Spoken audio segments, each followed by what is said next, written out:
ಕಳೆದ ಕೆಲ ದಿನಗಳಿಂದ ಮಾರುತಿ ಹಾಗೂ ದೇವಿ ದೇವಸ್ಥಾನಗಳನ್ನು ಗುರಿಯಾಗಿಸಿಕೊಂಡು ಹಿತ್ತಾಳೆ ತಾಮ್ರದ ವಸ್ತುಗಳನ್ನು ಕಳುವು ಮಾಡುತ್ತಿದ್ದ ಕಳ್ಳರನ್ನ ಕಾರವಾರ ಪೊಲೀಸರು ಬಂಧಿಸಿದ್ದಾರೆ. ಊರು ಬಿಟ್ಟು ಪರಾರಿಯಾಗಲು ಯತ್ನಿಸುತ್ತಿದ್ದ ಆರೋಪಿಗಳನ್ನು ಹಿಡಿದು ಜೈಲಿಗೆ ಕಳುಹಿಸಿದ್ದಾರೆ.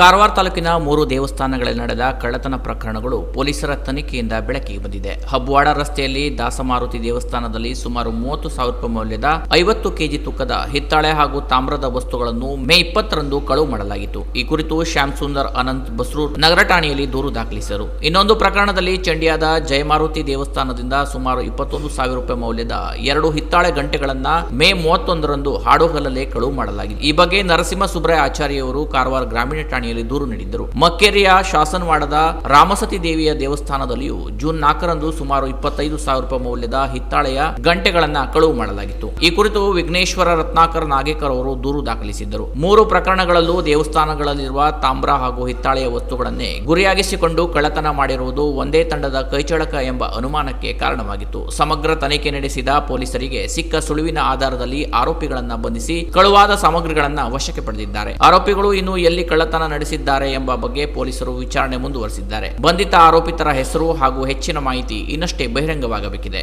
Canara press news, Karwar.